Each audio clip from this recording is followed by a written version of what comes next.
Most companies watch their profits get competed away. A rare few defend them for decades. That defense has a name: the moat. A moat is not a good product. It is a structural reason competitors fail, even with unlimited money. Here are 5 examples. Picture a lemonade stand earning $100 a day. Very soon, someone opens an identical stand right beside it. That is the brutal rule of business. Profit attracts attack.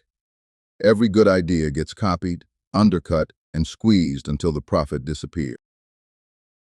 Yet, a handful of companies earn fat profits year after year, decade after decade, while everyone knows exactly how they do it.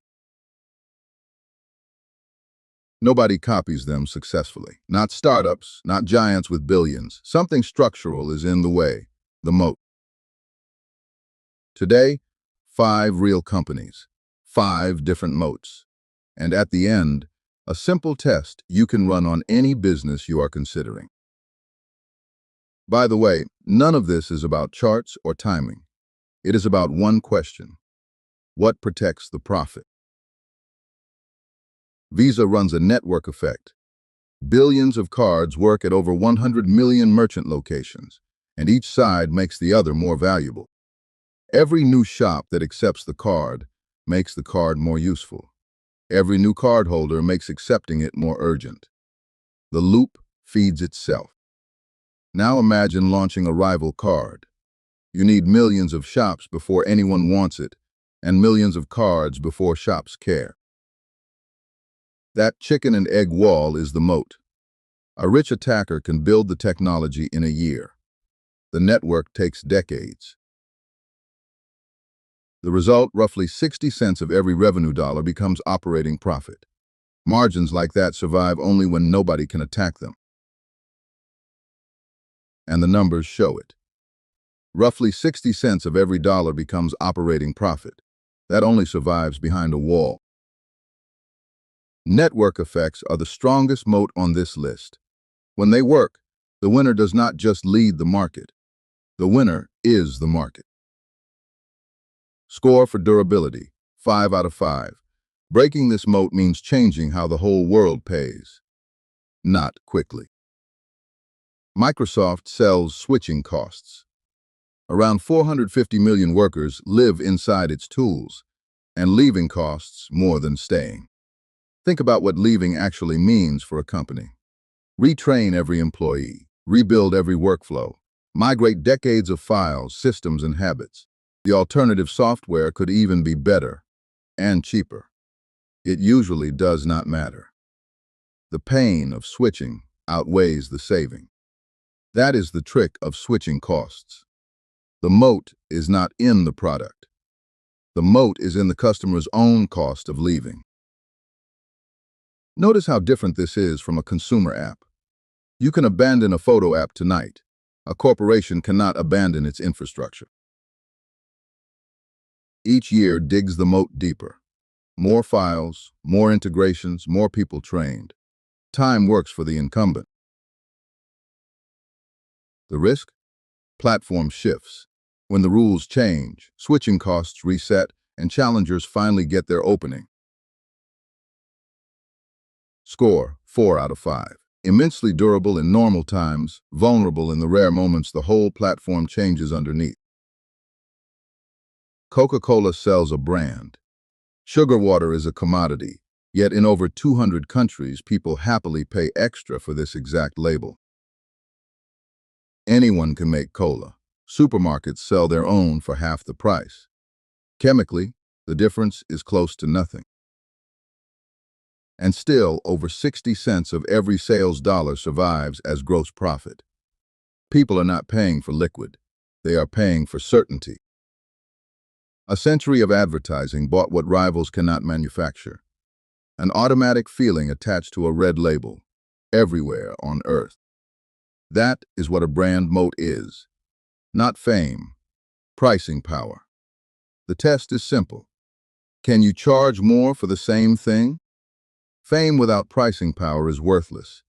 Everyone knows many brands they refuse to pay extra for. Those are billboards, not moats. Score, 4 out of 5. Habits are shifting away from sugar, so the castle must keep buying new brands. But the pricing power endures. Costco's moat is cost advantage. Goods sell at almost no markup. The real profit is $5 billion a year in membership fees. The model is beautifully strange.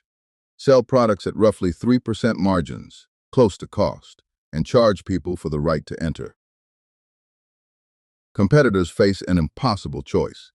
Match those prices and lose money, or keep normal prices and watch customers drive to the warehouse. 92% of members renew every single year. Competitors cannot match those prices without destroying themselves, so they do not try.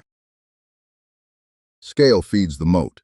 More members mean better supplier prices, which mean lower shelf prices, which attract more members. Another loop. Cost advantage is a grind moat. No magic, no patents, just decades of tuning to be cheaper than anyone. Score, 4 out of 5. It survives recessions beautifully. Its only real enemy would be a fundamentally cheaper way to distribute goods. ASML is the only company on Earth building the machines behind every advanced chip. Rivals tried for decades, then walked away. Its extreme ultraviolet machines are arguably the most complex devices ever manufactured. Each one costs more than a passenger jet. The knowledge moat here took 30 years and tens of billions in research, plus a web of suppliers nobody can quickly rebuild. Nikon and Canon, giants of optics, competed for years. Both surrendered. Today, ASML holds 100% of this market. Every phone and data center depends on chips made by these machines, and only one company builds them. This moat is intangible. Patents, accumulated know-how, and relationships. You cannot buy it, and you cannot shortcut 30 years. Score 5 out of 5 today, with one asterisk. Governments consider it strategic, and politics, not competition, is its biggest risk. So here is the test. Do not ask if the business is good today. Ask what still protects it 10 years from now. Ask it concretely. If a competitor showed up tomorrow with $10 billion, exactly how would they take these customers away? If the answer is spend more on ads or make a better product, there is no moat. Money buys both instantly. If the answer involves rebuilding a network, unwinding switching costs, or replicating decades of trust, you have found a real one. Then check the numbers, because moats leave fingerprints, high margins that stay high for 10 years and more, returns that refuse to fall. One warning, a moat can be real and the stock still terrible. Overpaying for a fortress is still overpaying. Moat first, price second. That order matters. First understand what protects the business, then ask what it is worth. Never the reverse. Market share without pricing power. Hot products, famous founders, these look like moats but are not. They erode when serious money attacks. Remember the lockdown exercise bike? A hot product feels like a moat until demand normalizes. Remember the action camera on every helmet? The moment phone cameras caught up, the empire shrank to a niche. Market share is the most seductive fake. Share held by habit collapses fast. Only share held by structure counts. Even real moats need watching. Technology resets switching costs. Tastes erode brands. A moat is a head start, never a guarantee. A durable moat makes cash flows predictable, and that is what you can value. Name the moat or walk away. That is the whole discipline. One sentence per business. This company keeps its profits because of X.